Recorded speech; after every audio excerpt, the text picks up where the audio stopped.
Okay, we'll do the NHS this time. Now, I believe in the NHS. Yes, it's got problems. Did it always have the problems it has now? Not always, and at least not at the extent that they are.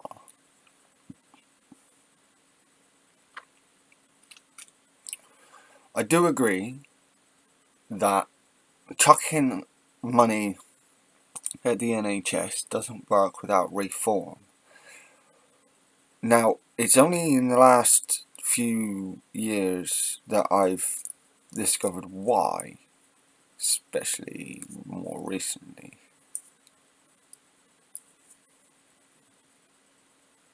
Basically, our NHS doesn't get the money that is advertised, like at all. It doesn't really go to them. Imagine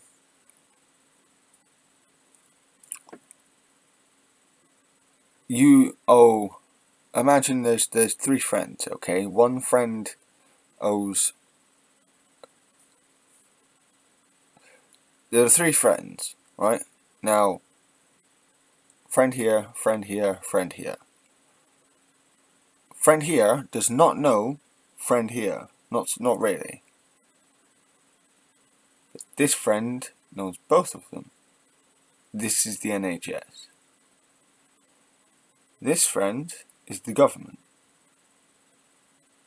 This is where our money that's supposed to go to the NHS, given to the government, to give to the NHS. The NHS then gives it to private companies to do the jobs it is supposed to do. Why? Because the Tories changed the structure in the NHS so that most things are doled out to private companies. This is supposed to be a nationalised service. Again, the bullshit that's being touted is that private companies can give better quality service. That obviously is not true. Stop feeding the fucking lie.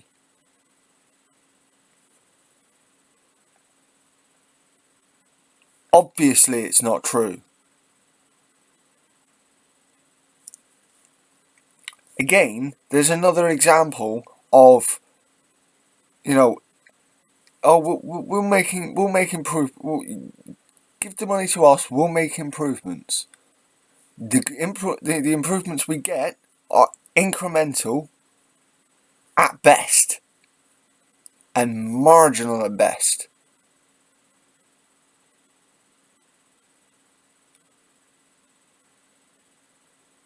This is supposed to be national. The National Health Service. The National Health Service. NHS. NHS. Nationalised.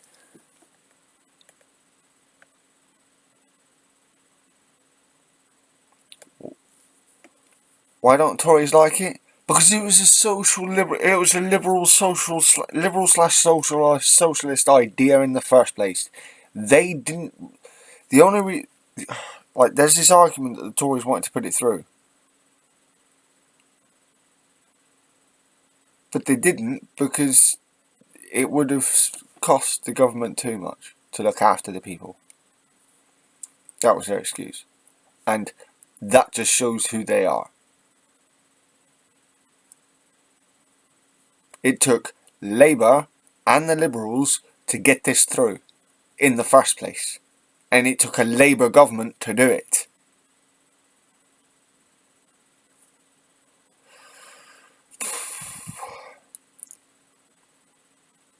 Clement Attlee and Aneurin Bevan were blessings to this country.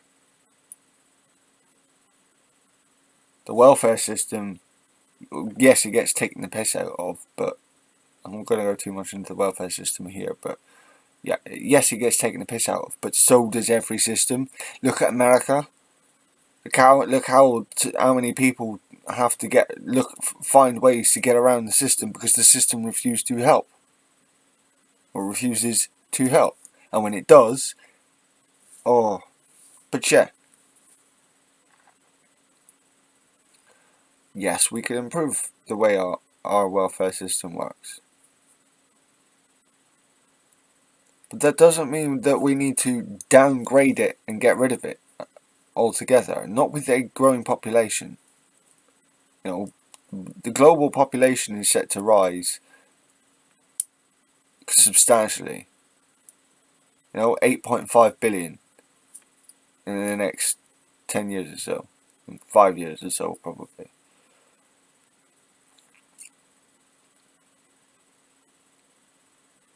Migration is going to happen. This would help the NHS. Always has. Immigration and migration always has helped the NHS.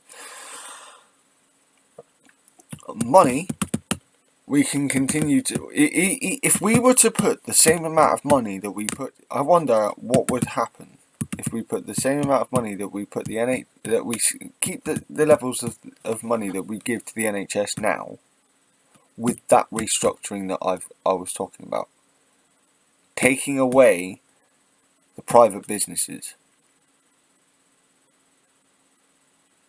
actually make the National Health Service nationalised, and put the money where it's supposed to go, into the National Health Service.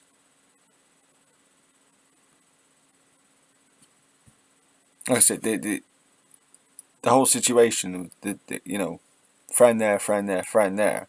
The government gives the NHS the money, but by government decree, it's forced to spend out on private stuff, because I do suggest you look more into it yourselves. But I did a large look into this, and this is just one simple way to help relieve the issues. Immediately have money funneling straight into the NHS properly, and not going straight into private companies. Now, don't get me wrong, I'm not sure where I sit when it comes to pharmaceutical companies. There is a part of me that thinks that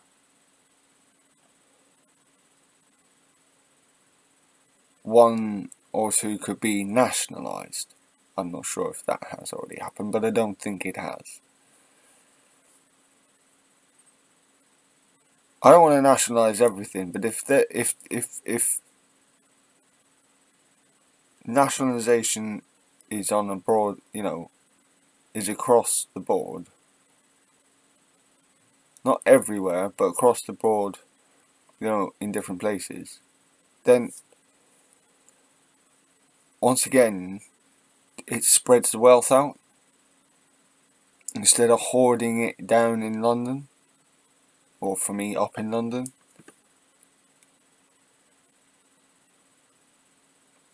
Don't let them fool you. This is their bullshit of, oh, we're giving more to the NHS. Like the NHS, the National Insurance Fund that was supposed to fund the NHS and social care fund. One, fuck all was going to the social care side of things, which is abysmal.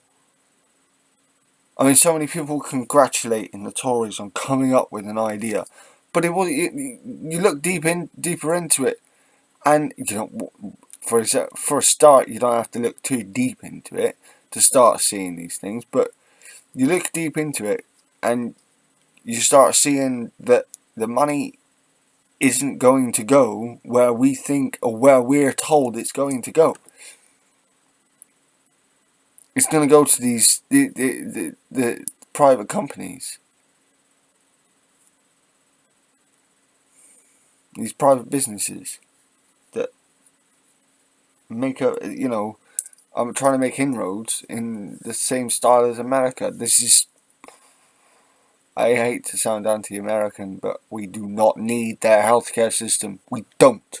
I don't care what proponent you got to say. We do not. We do not need their healthcare system. You can fuck right off. We're British, not American. We don't need. We copied enough from them. It's time we need to think of our own ideas. Or, re-examine ideas that are fundamentally British. You get what I mean? Don't let them shit you. They're not reinvesting this stuff where they say they are. They're really not. And so many people believe it and defend these morons.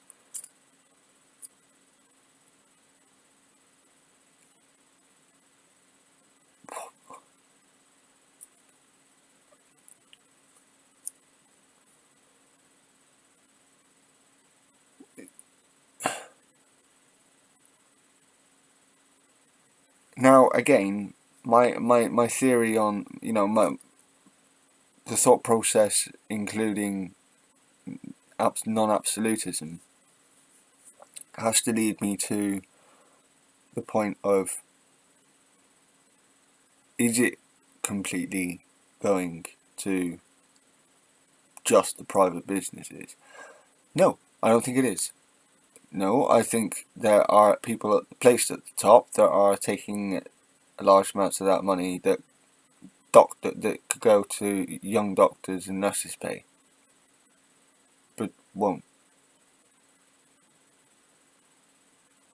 I have a suspicion, and I will reiterate that it's only a suspicion, that the money that could be used to boost pay for public sector workers in the NHS is already in the NHS,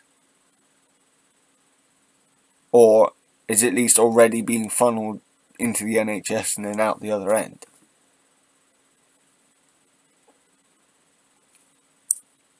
Just a suspicion, but I do wonder if anyone can confirm or deny, or legitimately deny that. Let me know. Like I said, I'm proud of of being in a country where healthcare is free to the point of use. But one of the reasons that my teeth are so fucked is because dental care, even when the NHS was brought in, dental care was still not nationalised. Not really. There's a nationalised sort of side to it, but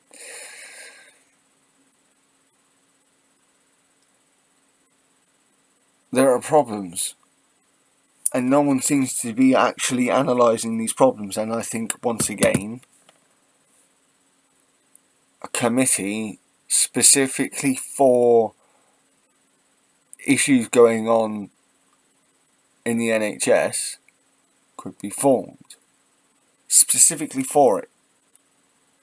And not only that, but this committee would be given the power to deal with the problems, so long as these are put to government first. And if government feels that these are going to be controversial changes, they have to put them to Parliament. But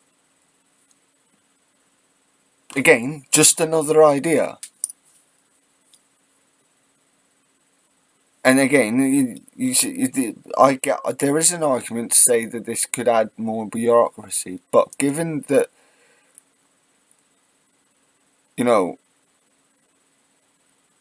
my idea for a committee isn't just to have the most powerful people in charge. Put people who are knowledgeable in charge, yes, but not necessarily people on the upper end of the wealth scale. of an actual mixture of people on that commission or that committee, of a group of people who have disparate thinking processes, and then see what happens, rather than having there's a couple of committees that I've liaison committees I've listened into. Not many. Most of them are pretty good. Pretty broad. But there are a couple, and I can't name them right this second. But there are a couple that are almost like echo chambers. It's quite frankly ridiculous. Where's the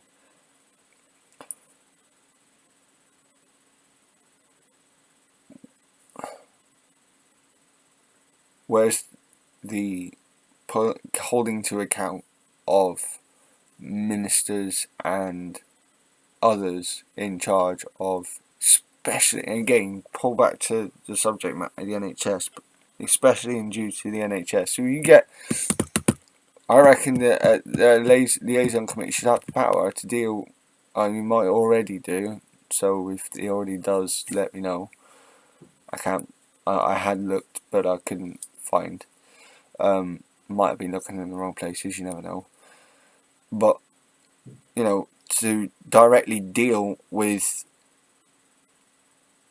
people at the top of the NHS who are not doing any good for it. Even if they're not doing any bad for it, if they're not doing any good for it, get rid of them. Holding the status quo is not what we need. I love the band, but in the literal sense, no, holding the status quo is not what we need.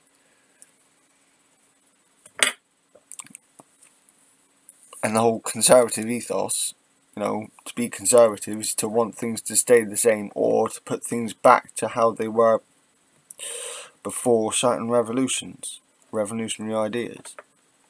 They are anti-revolutionaries. This is the whole thing about being conservative. They are anti-revolutionary, which is really ironic. But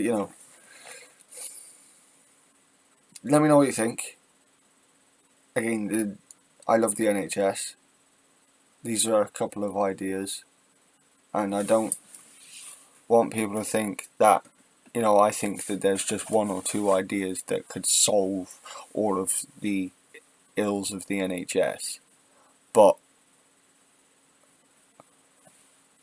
it's not on its last legs quite yet, and we can fix the problem.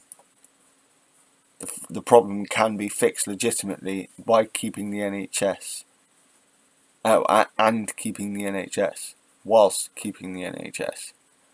So, let me know. This is being shadow knowledge, shadow wisdom on the NHS. Possibly not ideas that you would have heard elsewhere.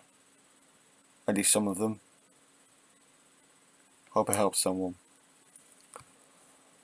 Ha en god kväll.